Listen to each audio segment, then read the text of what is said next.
Hi, this is Brenda for Luke Sewing, and today we're going to learn about the fabulous Viking Epic 2 sewing machine, or as I like to refer to her, the Pink Lady.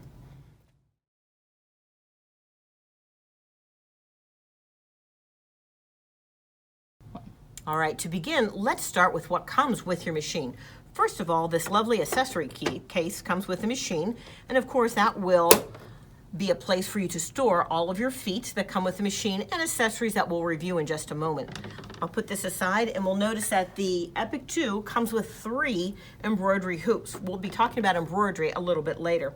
The 120 by 120, which is a nice small hoop, your medium, which is 260 by 200 millimeters, and then the granddaddy, which is 360 by 260 millimeters. The A foot, which is used for traditional sewing, is affixed to the machine, and we'll see how to use that in just a second. We have a B foot here. This is for our fancy decorative stitches. We have a C foot, which is a corded buttonhole foot. We have a D foot, which is our joining foot, our zipper foot. The H foot, which is a non-stick gliding Teflon foot. So if you go to sew on leather or vinyl, it will glide across your sewing project. The J foot, which is the blind, actually this is the joining foot. The D was our blind hem foot, but that's fine. Also included is the quilter's 1/4 inch foot to give you that nice 1/4 inch seam allowance. Up here we have the multi-use tool, and that's to go over thick seams. This is your darning foot. This is the Q foot, and we'll be talking about that later. This is actually your embroidery foot. The S foot for omni-motion side-to-side fancy stitches. Wait till you see what this little foot can do for you. Machine comes with 2 needle plates. Right now I have on the wide stitch plate. You see this is a single hole needle plate. A lot of times we use that for embroidery. Also included is the cone adjustment. This allows you to use larger cones of thread. Of course, the machine comes with a bunch of bobbins. One thing about the bobbins on the Epic 2, they will hold 30% more thread than a traditional bobbin. This is a thread net for those nasty threads that want to jump off the spool, so that keeps them under control. This is the screwdriver. It's a fancy screwdriver that enables us to change needles and to also change the ankle on the machine. Seam ripper. Brush for maintaining the machine and getting the dust bunnies released. We have spool caps and spool holders for our cones of thread. The automatic button holder and the quilt guide foot. All of these wonderful accessories come with your Epic 2, as well as, of course, the embroidery arm.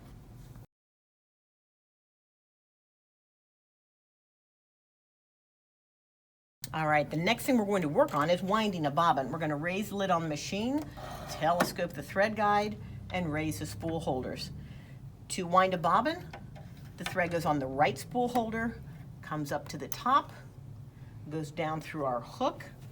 I'm going to, right here, I'm going to approach that from the back, around the hook, underneath the pressure disc, and then down through the right hook. This thread is going to go down here to where the bobbin winder is.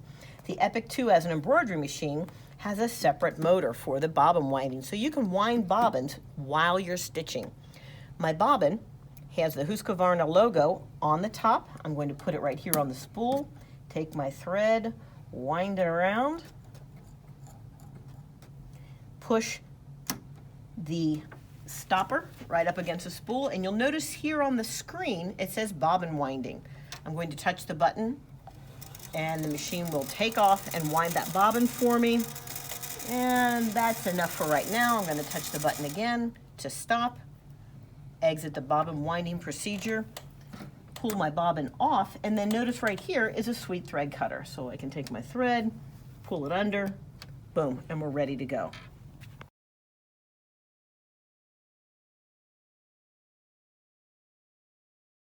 Next, let's review how to install a bobbin. I'm going to pull the little lever back and pop out the bobbin cover. Notice the bobbin, the thread exits from the left, making it look like the letter P. And of course, our sweet Husqvarna logo is always on top. I'm going to drop the bobbin in. The thread is going to go down into that narrow valley. I'm pulling the thread to the left. I put my finger on the bobbin and listen, ooh, for that sweet click. Go around. Under the 2 different guides, I can replace my bobbin cover, pull, and I'm ready to go.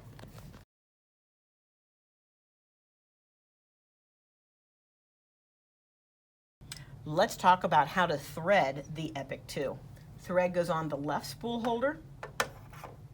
Thread goes up to the top, right to left through the thread guide, down, right beneath the silver plate, and then across the back. When you go across the back, notice I'm holding both ends of the thread, and when I pull it, there's a pressure disc back here. You'll feel it snap into position. I'm going to go down, make a U-turn and come up. Make sure my hook's at the top, the thread snicks into position, I'm pulling it down. Then I'm going to go from right to left through the lower thread guide, snaps into position.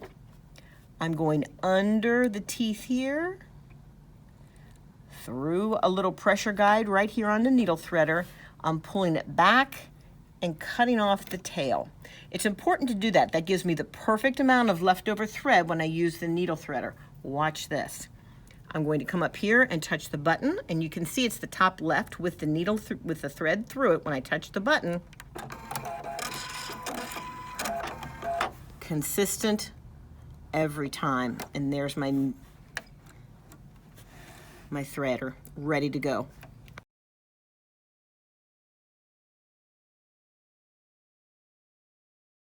All right, let's talk about how to sew on the Viking Designer Epic 2. On the screen, which is a true tablet, it gives me my choices of what I'd like to do. So we notice here on my Joy of Sewing advisor, I have sewing, quilting, embroidery, and the Knowledge Center. We, of course, are beginning with the sewing. So I've got sewing selected. The next question is, what are you sewing onto? What type of fabric? Woven medium is your typical quilter's cotton. And of course, we go all the way to leather and vinyl, and then of course our stretch fabrics. When you select the material that you're going to be sewing onto, the machine will set itself for success, meaning it will recommend the best needle, the best foot.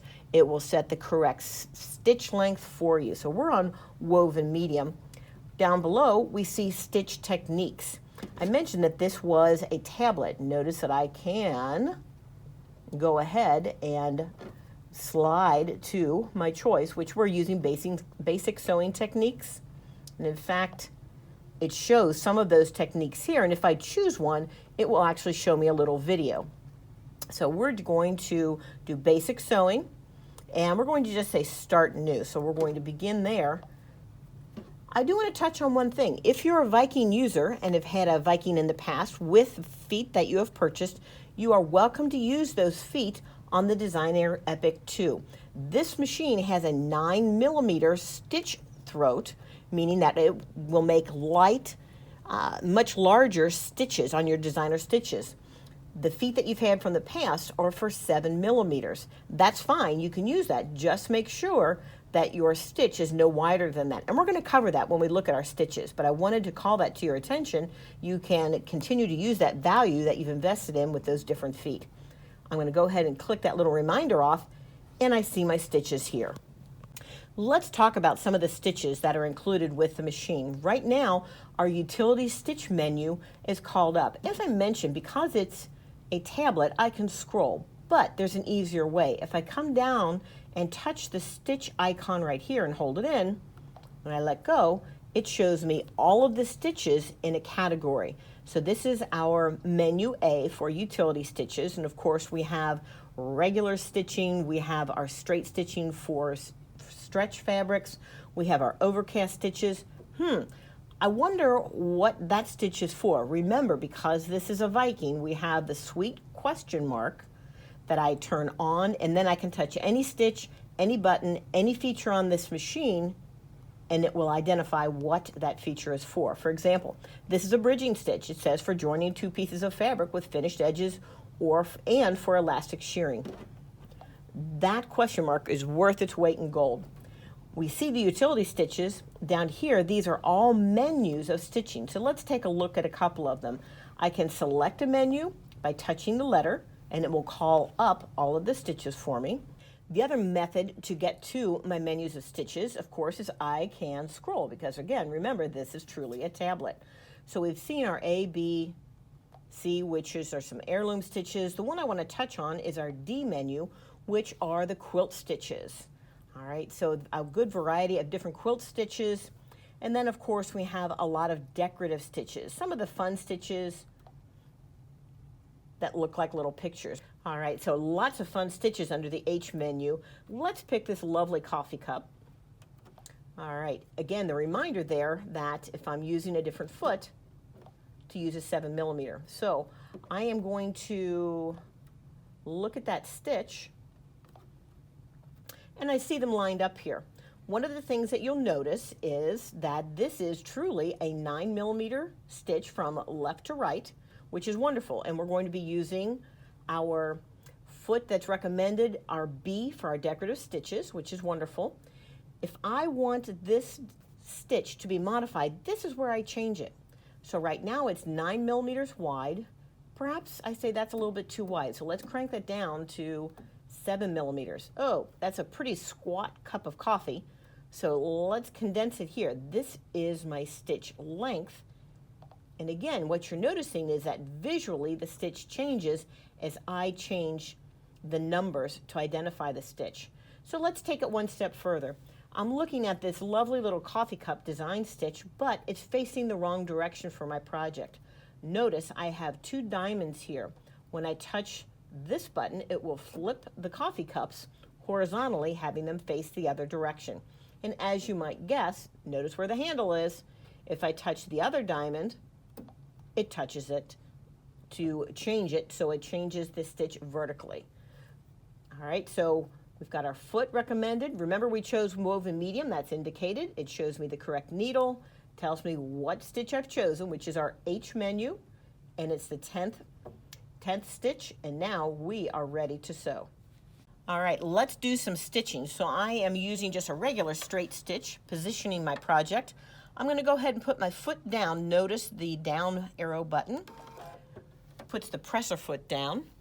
And now I'm just going to, of course, go ahead and stitch. Now, one other thing that we can do on this machine is use the integrated dual feed. What is that? That is an integrated walking foot. What it brings to the table is nice, straight, measured stitching. So you'll notice I'm pulling this down in the back, and it will actually marry into my presser foot, and it acts as a walking foot, guiding the project forward, as well as the feed dogs underneath, pulling the project from the back side. So we'll put our presser foot down. We've engaged the integrated dual foot, and now we're going to stitch.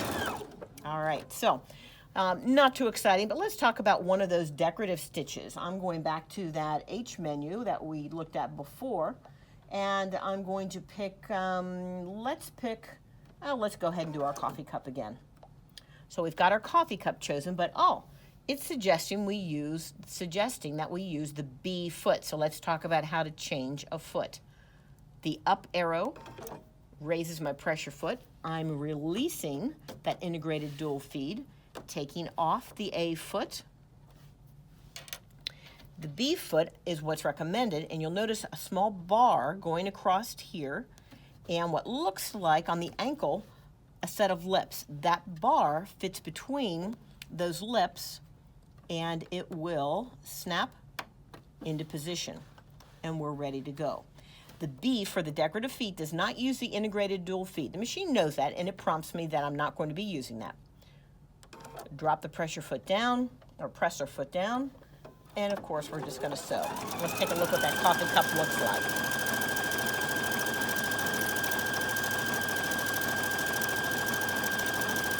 All right, we're going to stop. One of the other things that we really love about our Epic 2, the scissors. I touch the button and it's cutting the top thread and the bobbin thread for me. And there's our coffee cup. So we're good to go on that. While we're talking about the scissors, let's talk about a couple of the other buttons on our control panel.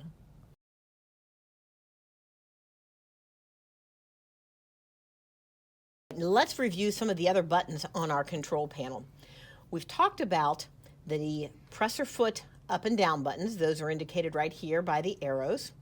This is our reverse button. We know what that does. We've talked about the scissors that cuts not only the top thread, but also our bobbin thread at the end of our sewing seam or our project. The fix button, let's talk about that.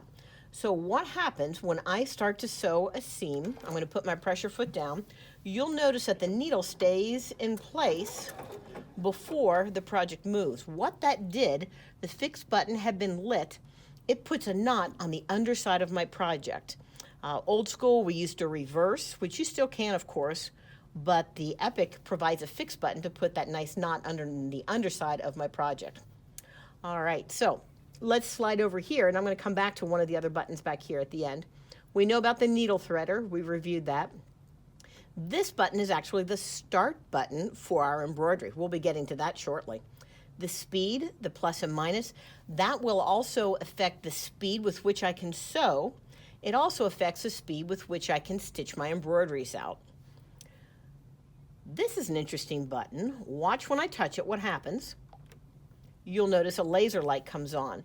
What would I use that for? I can adjust the position of the laser back and forth on the machine. So if I need to put a line of top stitching down or a line of stitching down, these two buttons enable me to move that laser to the exact position that I need. And at that point, my focal point when I'm sewing is down here to line up where I want that stitching to appear. Really handy feature, and new, and only available on the Viking Epic 2.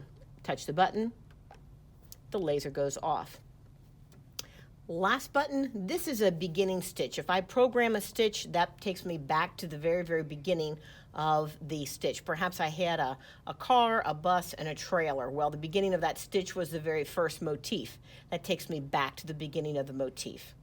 All right, I promised to review the needle down button. Let's take a look at that.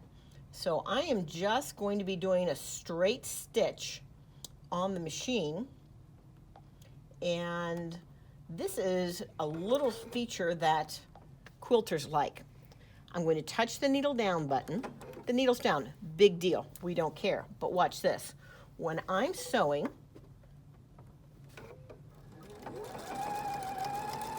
and I stop, that needle's down, but you notice a little jump. That presser foot jumped up to enable me to pivot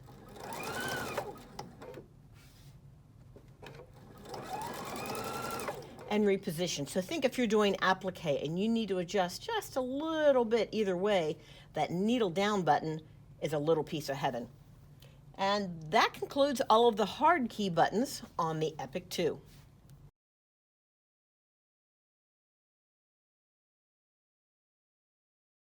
Now we're going to start talking about the digital and embroidery aspects of the Epic 2. You'll notice up in the upper left-hand corner of the machine a couple of symbols. Let's touch the first one. You'll notice that that is the Wi-Fi. It indicates by scanning the Wi-Fi networks that are available, and of course we're on Luke's Wi-Fi, but you would attach this machine to the Wi-Fi network in your home. When you touch the Wi-Fi, it of course will ask for your Wi-Fi password, then you're good to go. All right. The next icon is the SewNet, and that actually is the cloud storage for your embroidery designs. And you can see right here under the cloud, it's Luke Sewing, and that enables us to receive our digital designs. In fact, you'll want to set up your SewNet account via the computer on the internet. That will tie your computer, the SewNet library, which has thousands of designs in the cloud, sponsored by Husqvarna Viking, and you'll be able to grab those designs and bring them down to your sewing machine. The Epic 2 is standard with a 3-month subscription to the SewNet library. All right, so those are very important to set up when you set your machine up for embroidery.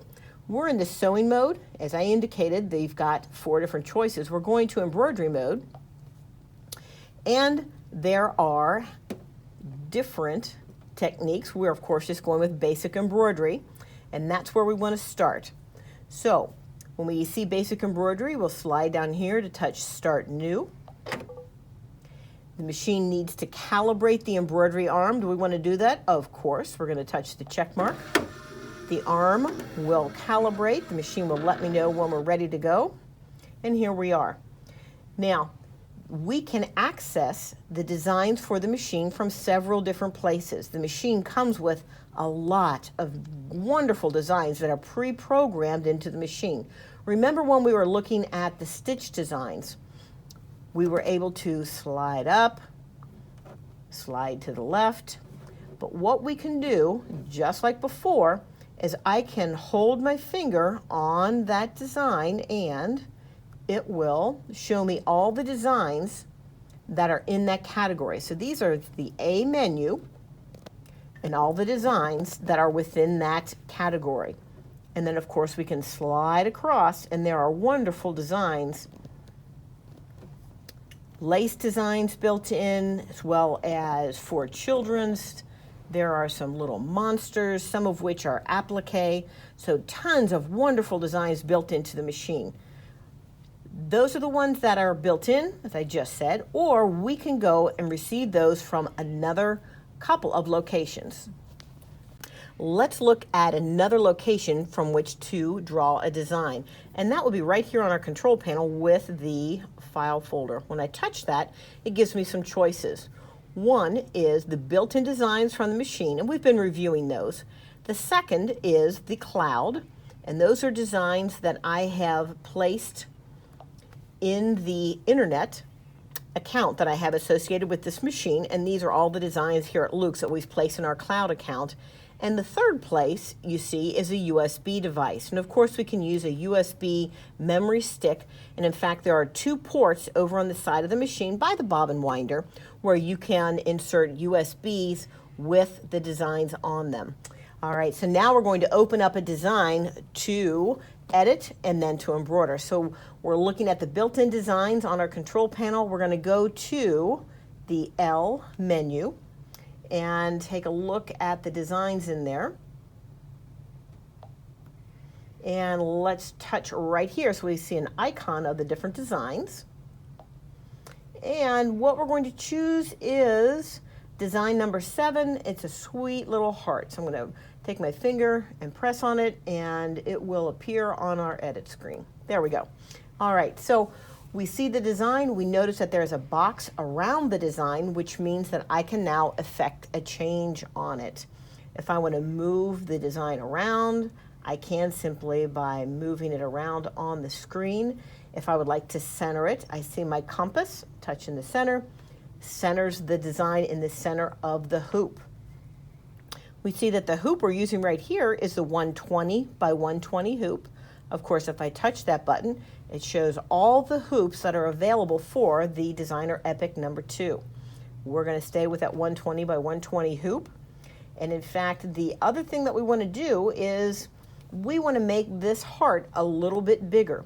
Because this is the Epic 2 and has a much larger computer processor, we're able to enlarge or reduce the size of a design, and it will actually compensate with the number of stitches to make that design. So let's see, this design has 3,400 stitches, and what we're going to do right now is we are going right down here. See, it goes from a small flower to a large flower. That will take us to our resizing. I touch the button, and that's going to allow me to make this heart bigger. I'm going to touch the up, see how it's enlarging. There we go. And I think that's as large as we want to go. So we're going to say yes, indeed. We're going to hit the check mark to lock in our changes. We went from that 3,400 stitches, notice it's up to 4,300. That's important because although we've enlarged the design, we've maintained the integrity of the design by including more stitches to make it look fantastic. All right, let's add another element to this design. Let's put a letter in the middle of that heart. That's something that people love. They love to see their name or a monogram on different items, and especially with embroidery. So we're going to go right up here to A, and I'm going to touch the Palace Script 20. We'll notice that that 20 means that the letters that I choose will be 20 millimeters tall. Each of these blocks is 10 millimeters, so that B will stretch from here to here. So I've got a capital B, and that's all I want. Of course, we've got the QWERTY keyboard that I can type a message, or if I'm doing a quilt label, all very, very handy. I'm going to hit the check mark. All right, we've called up our B, but it's not exactly where we want. So remember, we can go to our compass, touch the center, and it puts the B right in the middle. I'm going to move my heart down just a touch. Oops. All right. All right. Now, oh, I need to move the B. Wait a minute, I can't get to the B. I'm making a point for you. So when you have multiple designs on the screen, come over here and touch the stack. It shows me the designs, and you might have 3 or 4 designs. By touching the icon of the design, you see the box go around the design, and that allows me to affect a change about it. Touch the stack to put that menu away, and then of course I can drive that B around by using the compass points, okay, for fine adjustments. Great. All right, so let's talk about some of the other buttons that are on our screen. We know that we can move the designs around, and that's what this button is for, to move them around using the cardinal directions or the center. This is what I'm going to call our spinny button, so let's select a design. We've got the box around the heart. If I touch the spin button, that allows me to rotate the design by 90 degrees in the center, okay? Or I can, notice that it tells me the number right here, I can make fine adjustments. So let's put that back to the correct way. That's spinning. This button here, you see a small box going to the larger boxes. We talked about resizing. Remember the flowers going from small flower to big flower. That changed the size of the design and the number of stitches included. This is scale. That will change the size of the design, but will keep the same number of stitches. You probably want to avoid that button. All right, let's look at something else. If you remember from our sewing lesson, you see the diamonds over here. We can take this heart design, and when I touch the vertical, it flips and inverts my design, and of course sideways will flip it side to side. And those come in handy when you're embroidering on ready to wear items, or maybe a tote bag where you want a design to face a certain direction. Maybe I need more than one heart. You'll notice the button right here, that's my duplicate button.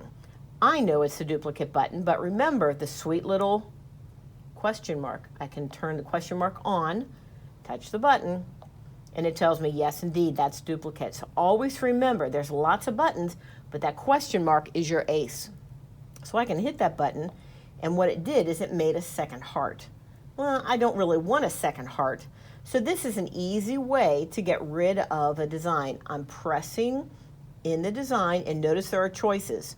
Choices are duplicate, garbage can, or flip it. All right, we have made all of the adjustments that we want to our design. So our next step is to go from the editing screen to the stitch out screen. So I'm going to hit the go button.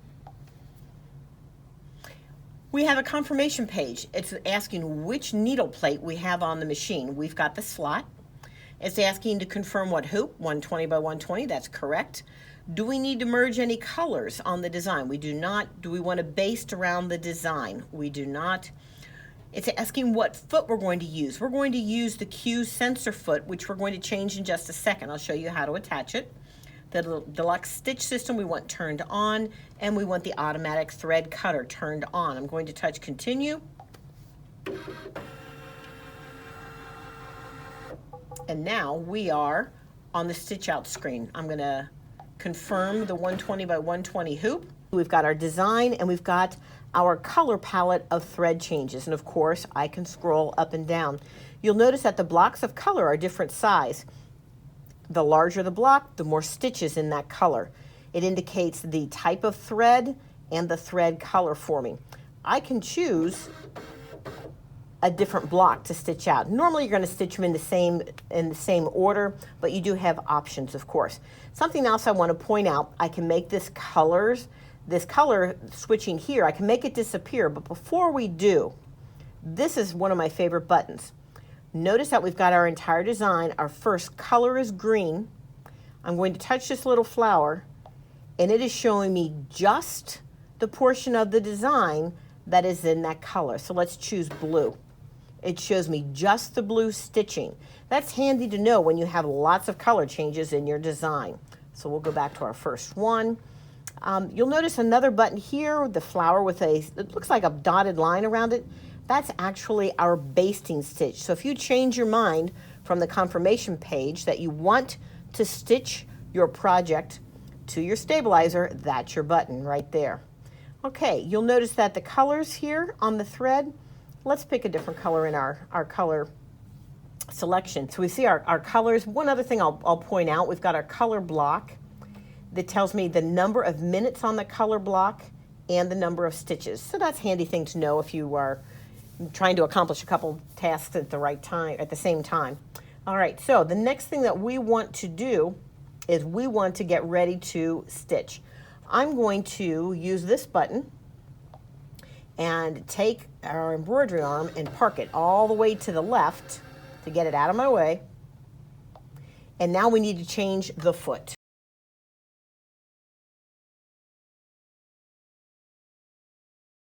All right, to change into our embroidery foot, I'm going to take this tool, which has a little notch in it.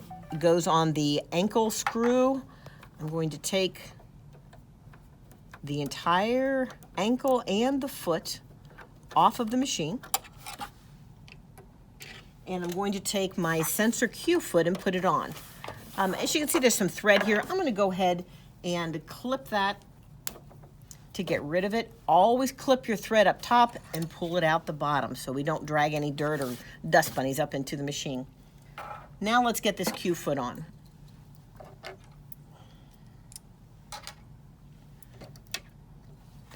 The Q foot, as we can see, has a notch here that's going to go right in the notch on the shaft.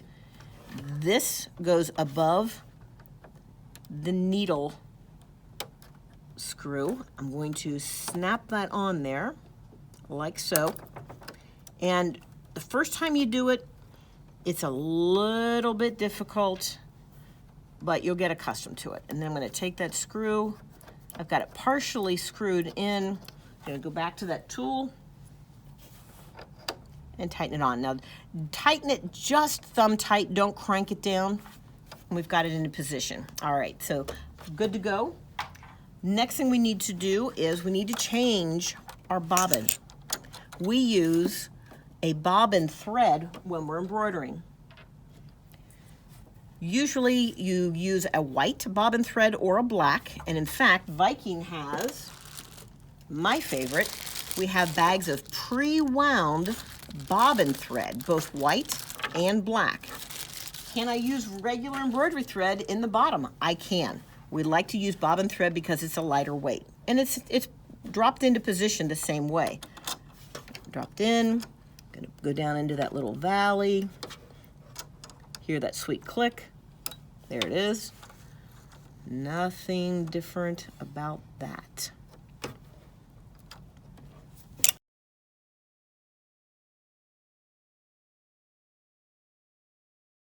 Now we need to hoop our project. So we're going to take the hoop, and I've got this in the bottom right corner. I see my little triangle. I'm going to make sure that I match the triangle from the frame to the triangle of the insert. I'm taking a piece of stabilizer, and I'm going to position it right here. I'm going to take my fabric, position it, and then the insert's going to push down inside the hoop like so. And I may need to loosen the screw to get those two layers in there. And then once I have this popped down inside, I can tighten that back up. All right, let's tighten it up, make sure it's tight. It should be nice and tight like a drum, which is great. Okay, and if I need to tighten it up a little bit, I can always pull just a little bit on the fabric to get rid of any dips or puckers. That looks pretty good. Let's put this on the machine.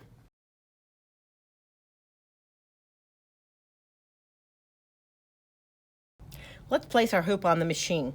We're going to make sure that, again, that clasp is in the bottom right, and this is how we hook the hoop onto the embroidery arm.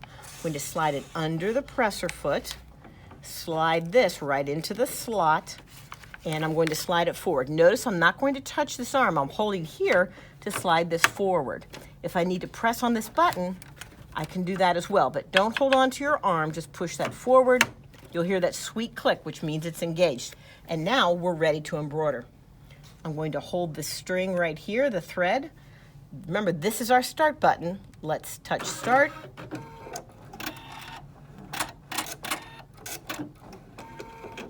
It cut that tail, and we're off to the races. All right, we have completed our green color block, and notice the machine is now indicating it wants sky blue thread. Remember to clip up top and pull from the bottom. So we're ready to put our blue thread on. So we're going to start our blue color block, and I want to show you another feature on the machine. So we're going to start the blue. All right. And let me cut that thread tail real quick.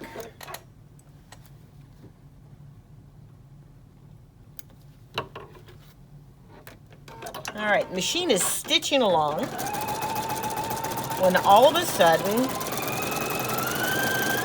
poof, the thread breaks. It didn't break, but I want to show you something. This is important.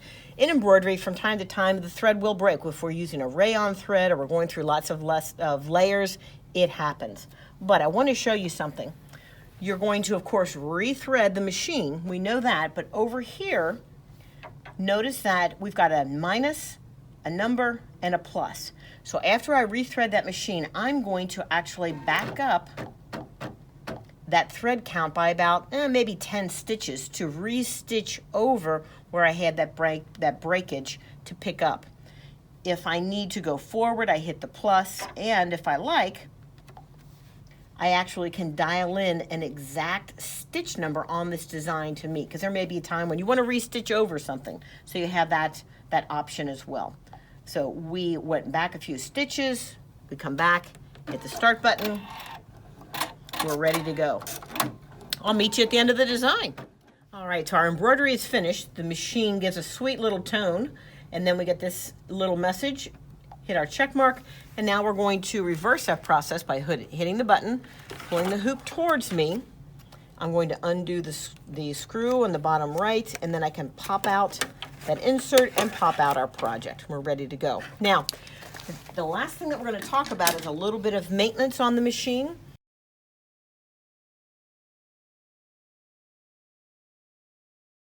What I'm going to do is I'm going to touch down here, and I'm going to park that embroidery arm to get it out of the way, and we're going to go down here underneath the needle plate. So let's go ahead and pop the bobbin plate off, pull that off, and now to get this off, we're going to use our little universal tool here. It goes right into this notch and pops up the needle plate, which comes off to the side. This little piece of plastic which holds in our bobbin case, and that exposes our bobbin area. Looking down into the bobbin area, we're going to take the brush that comes with your machine and swipe it around in there, and look at the dust bunnies. Always good to clean this out periodically. How often? I clean mine all the time, because a clean machine is a happy machine. All right, so we have that cleaned out. The other thing I like to do on my Viking is when I have this area open is to go ahead and hit that scissors button. It just allows you to look and make sure there's no debris in where that cutter is. So we're good to go. Let's reassemble. So I'm going to take my bobbin case. It goes in like so. Okay, it snaps into position. The little piece of plastic that goes over the bobbin case. And now we're going to put on our needle plate. Notice that I am putting this in at an angle like this. See the little snaps? Take 2 fingers and push down. It's going to take a little bit of pressure, and it snaps into position. And then, of course, we can replace our bobbin and the bobbin cover. And that concludes our first lesson on the Husqvarna Viking Designer Epic 2.